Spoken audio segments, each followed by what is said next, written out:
my approach was largely captured in this slide, which is to say, like, I would go after audacious goals, and then I would succeed and fail, and most importantly, benefited from failure. In other words, you go after your goals, and you then encounter your problems or your failures.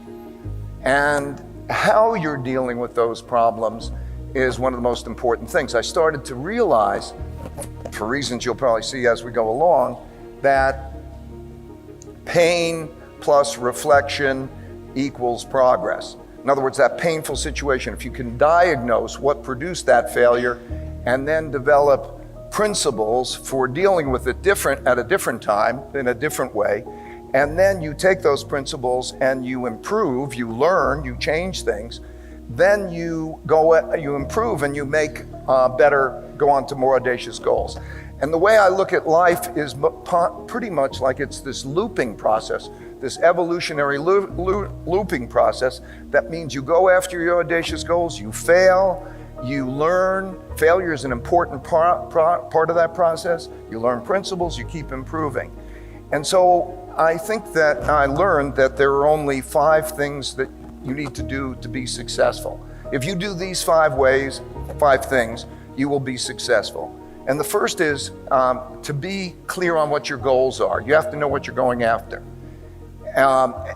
You can't have everything in the world, but you could have almost anything you want, but you can't have everything you want.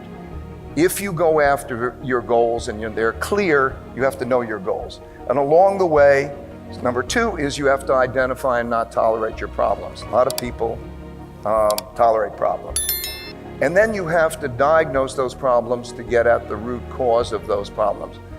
And often the root cause is you. Maybe you have weaknesses, maybe you make mistakes.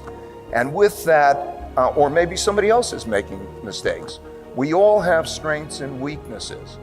And the power of being able to know our strengths and weaknesses and know how to deal with them is enormous. And only when you know what your problems are and you diagnose that specifically, can you create a design to get around those problems. And that design, very specific design, you go get around the problems, and then if you have a design, you have to be reliable in doing that. And everybody is bad at some of these steps. And the key is to work with other people who are good where you're weak. So I just want to give you a sense of failure. I think probably the greatest problem of mankind, it's a big statement, biggest problem of mankind, the greatest tragedy of mankind is individuals who have in their minds wrong opinions that they're attached to. And they could so easily stress test those to put them out there and find out if they're strong or weak in terms of those opinions, and to move beyond that to make better decisions.